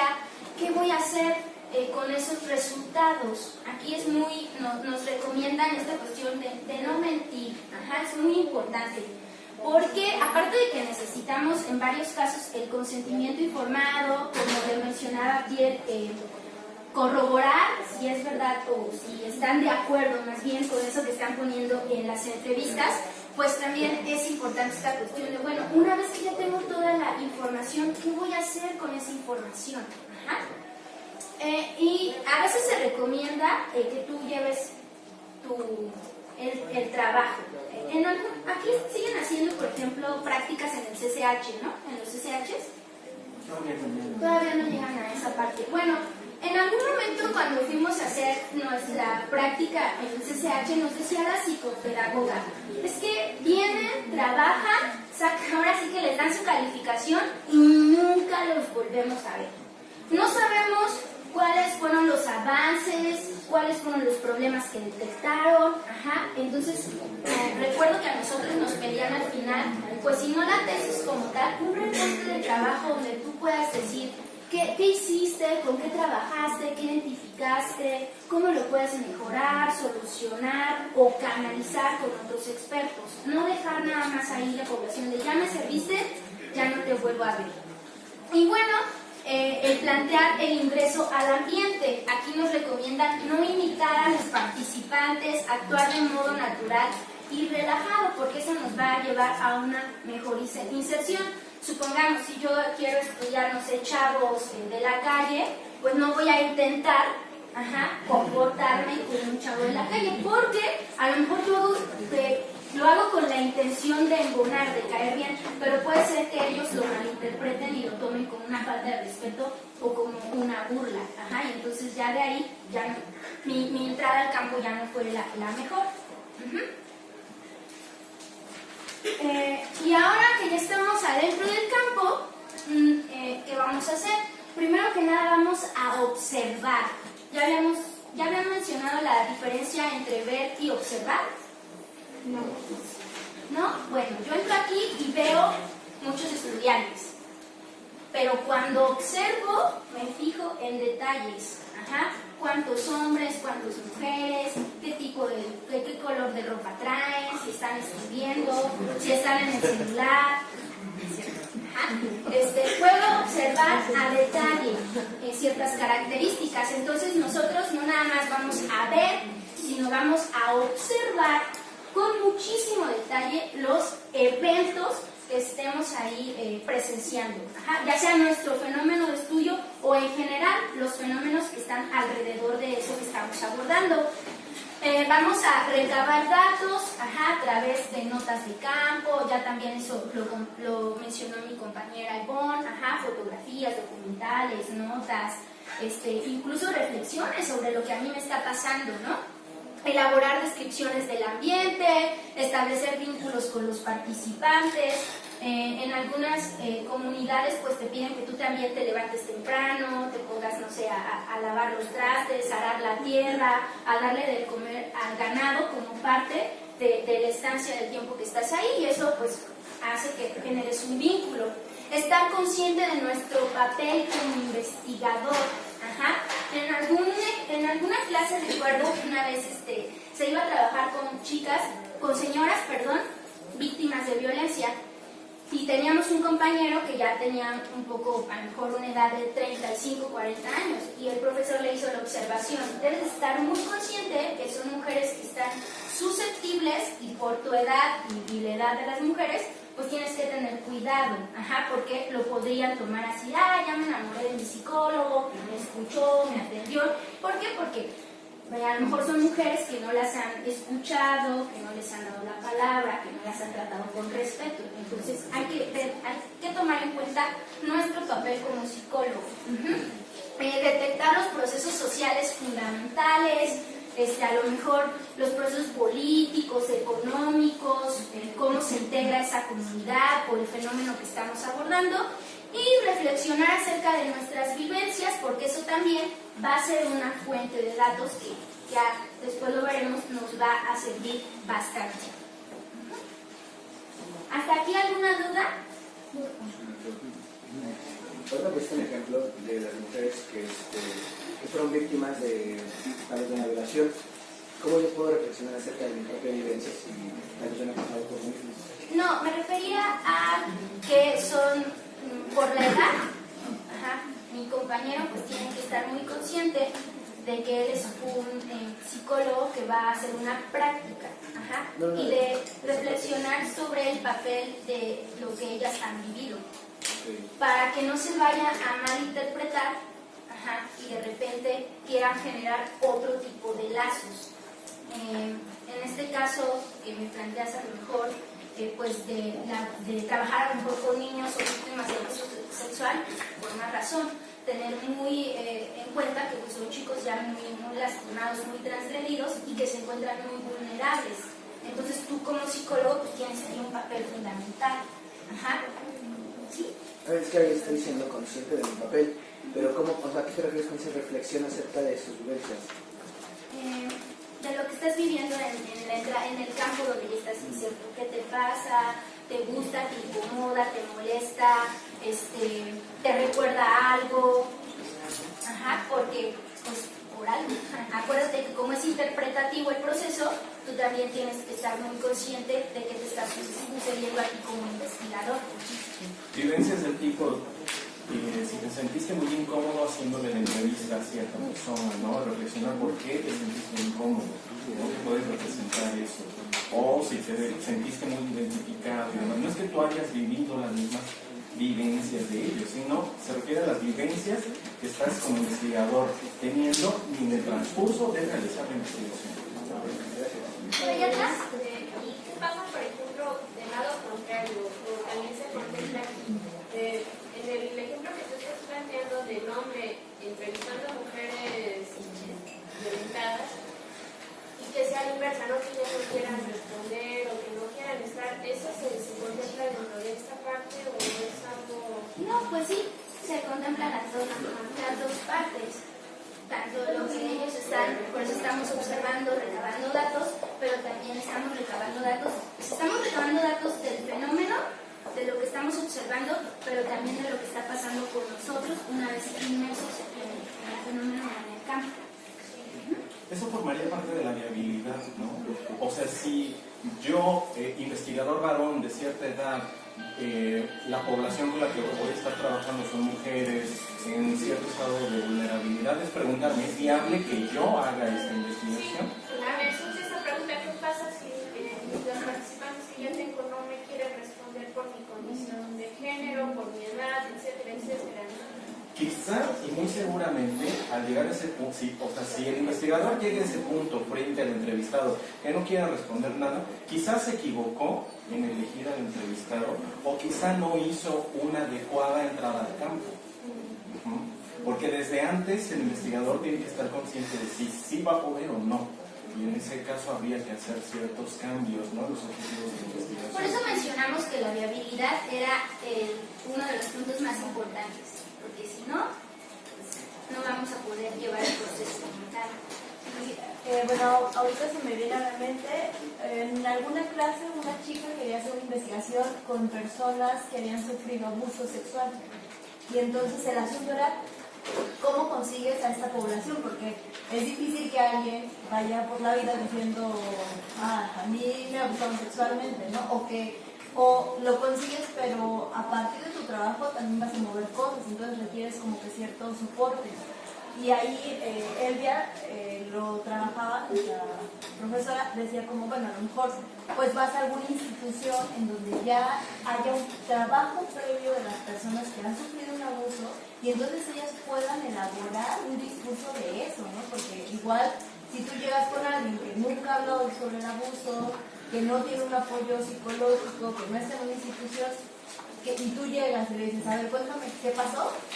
A lo mejor ahí te encuentras con esas dificultades, ¿no? Entonces, eso que decía es muy importante, como antes de llegar ahí, hay que cuestionarse mucho como por dónde, aunque creamos que es así lo que decías, ¿no? Del hilo negro, descubrir el hilo negro, a veces es, bueno, a lo mejor empiezo con esto y ya después me voy aproximando. Sí, bueno, por eso se mencionó primero lo de la entrada al campo. Es todo un proceso antes de estar dentro, no vas a llegar ya adentro, vas a cuestionarte por qué una mujer o por qué no voy a hablar con tal persona.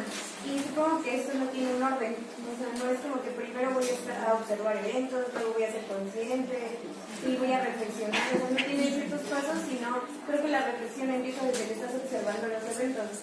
La observación creo que está en todo el proceso, no está al primero ni al último, sino en todo. Recabar datos también es una constante recolección de datos y la reflexión igual, o sea, siempre tiene que estar, pero obviamente ya con lo previo que es la entrada al campo. Claro, de hecho, incluso pregúntense, ¿por qué me llama la atención eso que quiero estudiar? Algo tiene que ver. Sí, pues en el seminario pasado, ellos como ponentes nos dijeron su experiencia como investigadores y el por qué les había interesado, que de hecho ya entrando en su investigación se cayeron en cuenta el por qué, ¿no? O sea, tenían como algo atrás en su experiencia de vida que los llevó a eso. Incluso no tienes una idea y una vez ya estando en el campo vas saltando cabos y vas comprendiendo muchísimas cosas, ¿no? Ok. Por eso decimos que es un proceso de evaluación, análisis constante y totalmente interpretativo. Estamos interpretando esos datos que nos dan los participantes, pero también los que nosotros estamos observando. Ok. Bueno, ¿cuáles son? Ahora sí llegamos a esta cuestión de la muestra, la población, los sujetos con los que vamos a trabajar. ¿Cuáles son los factores que intervienen para determinar o elegir a nuestra muestra? Primero, la capacidad operativa de recolección y de análisis. ¿Qué tanto puedo yo trabajar con esa población? El ejemplo que nos pusieron, si son personas con abuso sexual, pues a lo mejor con una institución, porque no voy a ir por la calle con un letrero, así de se busca casos de abuso sexual para trabajar, ¿no? Eso puede resultar ofensivo, ¿no? fuera de lugar. Entendimiento del fenómeno o saturación de las categorías.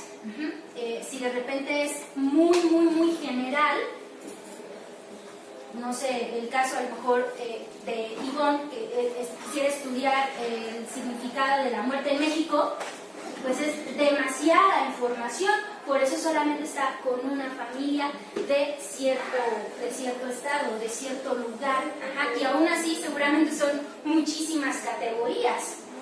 Entonces tenemos que tratar como de reducirlo, porque si no es demasiado amplio. Y luego la naturaleza del fenómeno bajo análisis. Si es un tema muy delicado, muy fuerte, no sé, que quisiéramos trabajar con exconvictos, bueno, ¿en dónde vas a trabajar con ellos? Igual en una asociación, o a poco los vas a invitar a tu casa, o vas a ir a su casa a entrevistarlos. ¿Cómo vas a seleccionar a tus participantes? Lo tienes que tomar muy en cuenta. Y en el muestreo cualitativo, como tal, la definición es un grupo de personas, eventos, sucesos, comunidades, experiencias sobre el cual se habrán de recolectar los datos que necesariamente sean, no necesariamente tienen que ser representativos o la población que se estudia. Hace rato decían, bueno, en la investigación cuantitativa, entre más participantes, más población, se generaliza. Aquí no estamos hablando, pero para nada de eso. Partimos de que la investigación cuantitativa sirve, sí, como fines de descripción general, pero no con fines de investigar sujetos, significados, profundizar, vamos, en un fenómeno de estudio. Incluso yo de toda esa población pues puedo elegir solo un participante o dos o tres, dependiendo lo que yo quiera estudiar. La reformulación de la muestra. Resulta que en los estudios cuantitativos pues puede ser que en un principio solamente tomemos en cuenta ciertos participantes y conforme va avanzando nuestra investigación, vamos comprendiendo mejor el fenómeno e integremos a otros, como en el caso de Carla. Que primero, bueno, está analizando las figuras de poder en una institución, de autoridad en una institución, y bueno, a lo mejor primero comenzó con los alumnos, pero pues se dio cuenta que también es muy importante para poder explicar el fenómeno desde el punto de vista de profesores, de administrativos, y a lo mejor en un principio no era la idea, pero después sirve como para comprender mejor ese fenómeno de estudio. Fíjense bien, entonces seleccionamos a los participantes para comprender mejor nuestro fenómeno de estudio, no para generalizar. Bueno, ok. En el muestreo cualitativo es usual comenzar con investigación de ambientes propicios. Primero veo qué ambiente es el propicio, el adecuado, luego selecciono algunos grupos y finalmente selecciono individuos. Y aquí tenemos una imagen que no se ve. Entonces, bueno, son como las diferentes formas de elegir. Por ejemplo, generar una teoría, hipótesis o explorar un concepto. Ahí tendríamos un muestreo teórico, que es el que hizo a pie. ¿Cuáles son los significados de las relaciones? Mujeres indígenas y los sistemas de curación. Y los sistemas de curación. Por lo tanto, eligió la partera, la enfermera y no sé, ¿qué más? A una partera, a una enfermera alópata, a una usuaria del centro de la comunidad, que es las familias con mejores posibilidades económicas, y una usuaria de la periferia, que son las familias con menos recursos. Ok. Pues también puede ser una muestra de expertos. A lo mejor si yo voy a hacer una investigación sobre... Aquí está, muestra de expertos. Si yo voy a hacer una investigación sobre las periodistas mexicanas de los años, no sé, actuales, pues ¿a quién tendría que entrevistar? ¿Cuál sería mi muestra?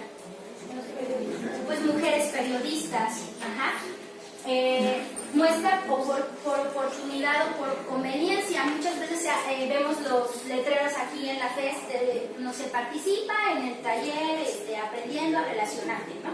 Entonces, bueno, ahí es por conveniencia o por oportunidad, porque a lo mejor si a mí me interesa, oye, yo tengo un caso, tengo unas chicas que les interesa abordar este tema, bueno, pues ya las mando contigo. También se conoce como bola de nieve, que nos vamos así pasando, ¿no? Oye, en tal lugar van a hacer tal evento, tal taller, ¿te interesa participar? Ah, sí, sí me interesa. Aquí nosotros, en el ejemplo que les puse de la violencia en redes sociales, nosotros elegimos, después de que hicimos el cuestionario, pudimos identificar ciertos casos de chicos, de chicas que querían hablar más al respecto. Entonces a ellos fue a los que se les hizo entrevistas a profundidad, pero también se seleccionaron por cuotas, es decir, ya por grupos establecidos, quienes querían participar, por ejemplo, en grupos focales, y ahí discutíamos, ¿no? Por ejemplo, ¿qué es la ciberprotesta? ¿Cuál es la información que se maneja en los memes? ¿Por qué habían tenido problemas con su pareja a través de las redes sociales? ¿Qué implicaciones o nuevos conceptos salía de aquí. Salió un concepto muy interesante, el de la procrastinación. ¿Ustedes saben qué es eso? ¿Qué es la procrastinación? Sí, es que sabes que tienes las cosas pendientes, pero las dejas hasta el último momento posible para hacerlas. Ok, sí, es que esto de la tecnología, la inserción de la tecnología tiene bondades maravillosas, pero también tiene consecuencias tremendas. Y en la actualidad nos preguntamos mucho, bueno, antes a lo mejor para hacer un trabajo me llevaba 2-3 horas. Y actualmente, como tengo el Face, como tengo el WhatsApp, como tengo el Instagram y estoy contestando y todo, pues eso se puede extender a días, ¿no? Incluso que ni siquiera lo termine. ¿Por qué? Porque mi prioridad fue para atender a esas redes sociales más que para mi propio trabajo. También hay, bueno, otros sociólogos que hablan, por ejemplo, de las relaciones líquidas, que antes a lo mejor tener un amigo, una pareja, implicaba mucho tiempo de inversión, de calidad, ir a visitarlo, respetar, etc. Y actualmente pues la tecnología nos da una facilidad, una inmediatez, pero asimismo pues como desechable, ¿no? Y dice Sigmund Bauman, pues ya no nada más desechamos cosas materiales, sino también ya lo estamos aplicando a las relaciones personales. Bueno.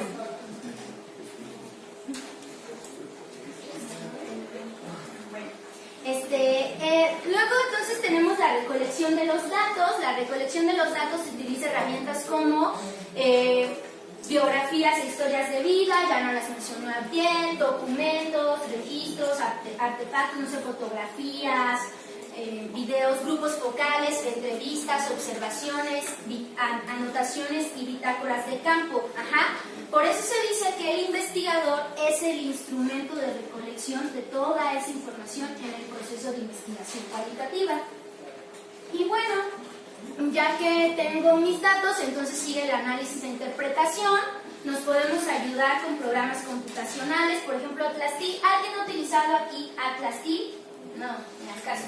Bueno, entonces tenemos la entrevista ya transcrita, se mete en ese programa y automáticamente te manda palabras donde tú puedes ir armando ciertas categorías y te queda como una red, ya lo presentas. Obviamente solo una imagen, pero te puede dar una idea de qué categorías o de qué palabras son las que más se repiten en el transcurso de la entrevista y de ahí qué categorías vas a sacar. Entonces requiere de bitácoras de análisis e inicia con una estructuración de los datos.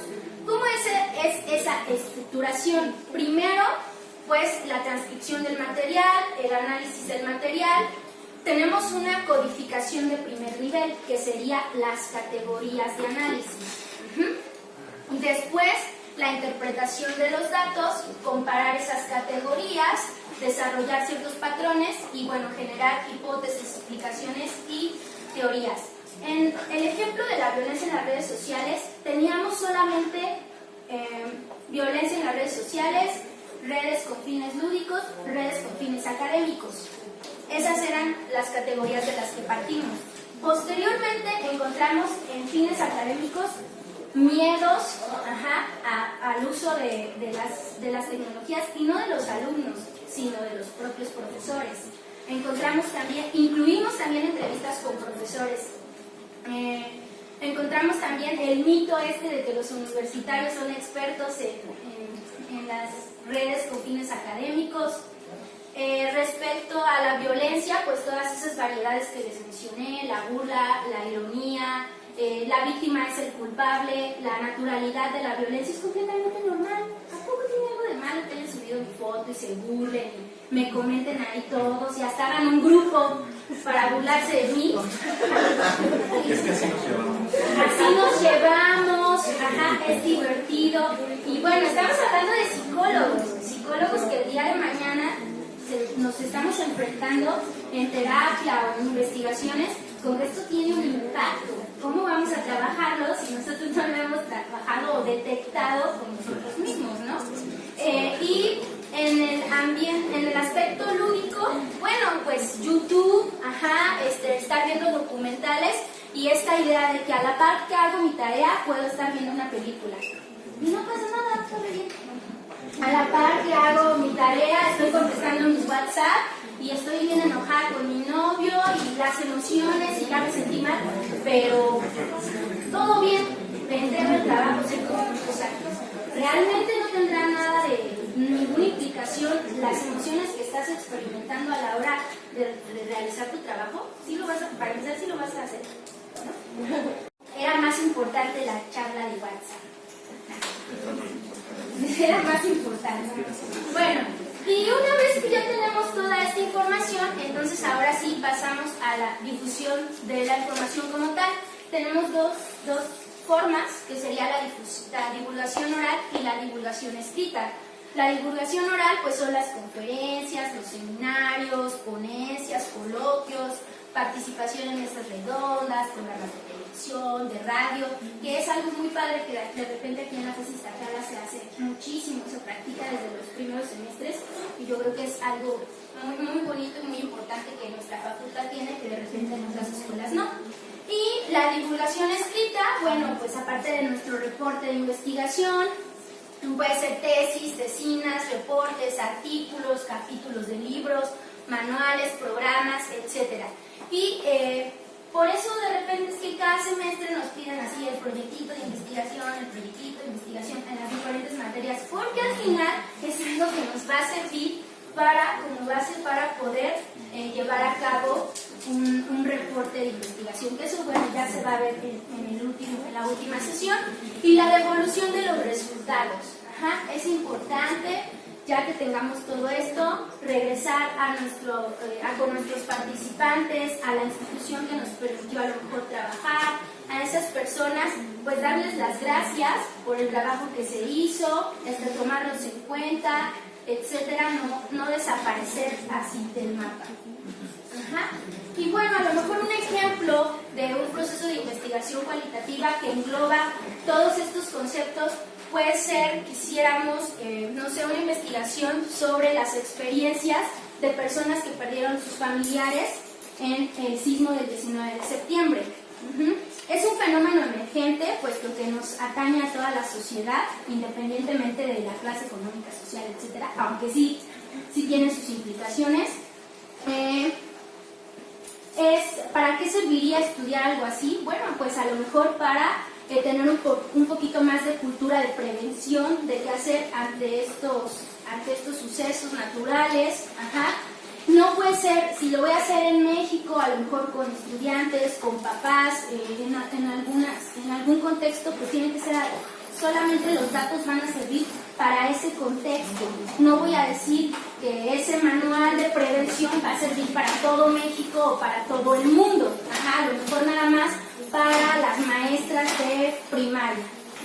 Entonces, bueno, pues el proceso de investigación cualitativa, si se dan cuenta, es bastante amplio, pero nutre mucho la investigación a nosotros como investigadores, el concepto de devolución, el concepto también de ser iguales, y creo que a nosotros como psicólogos pues nos queda esa gran tarea de empezar a abordar desde diferentes perspectivas, no nada más con datos descriptivos, bueno, ya sé el número, el porcentaje y luego qué. Nos corresponde pues todos estos fenómenos que van a surgir y que van surgiendo con el desarrollo de la sociedad. Entonces, bueno, espero les haya gustado. Y preguntas, dudas, comentarios.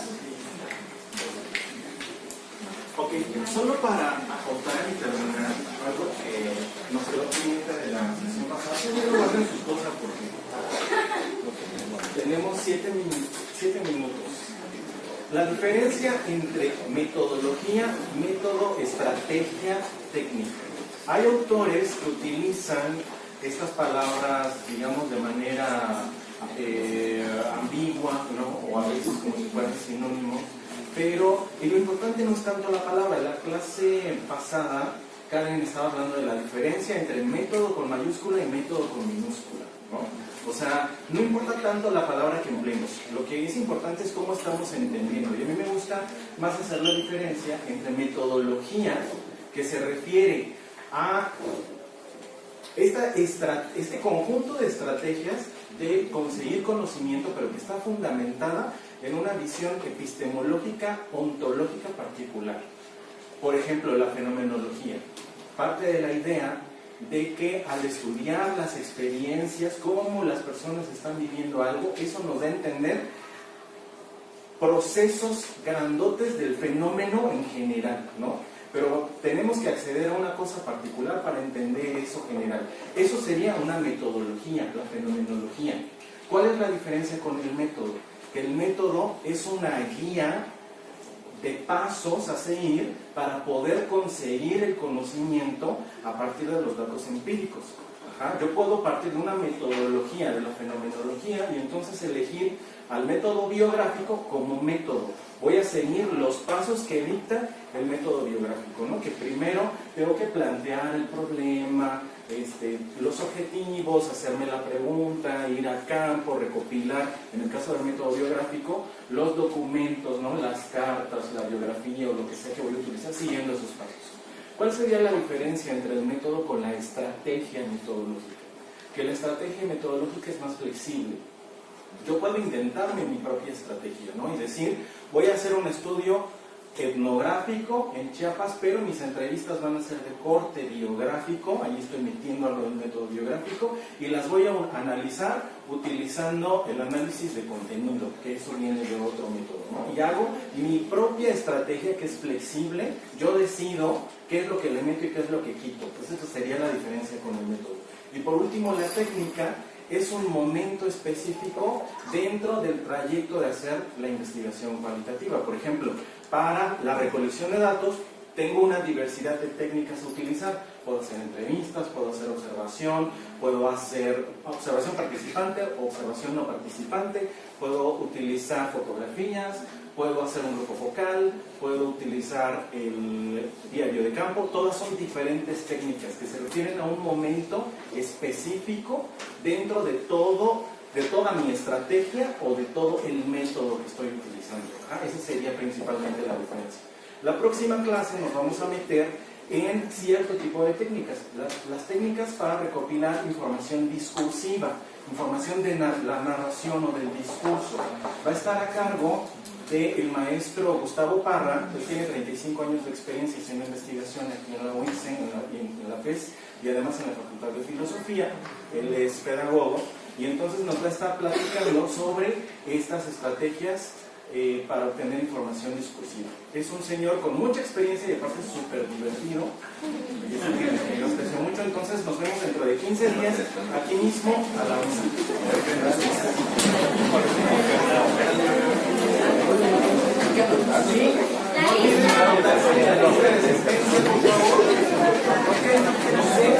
¿Dónde está la lista?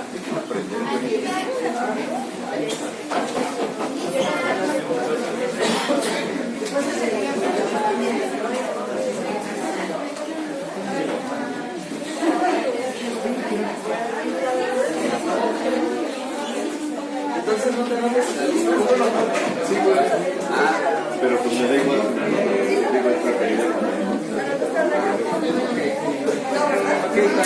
Ok,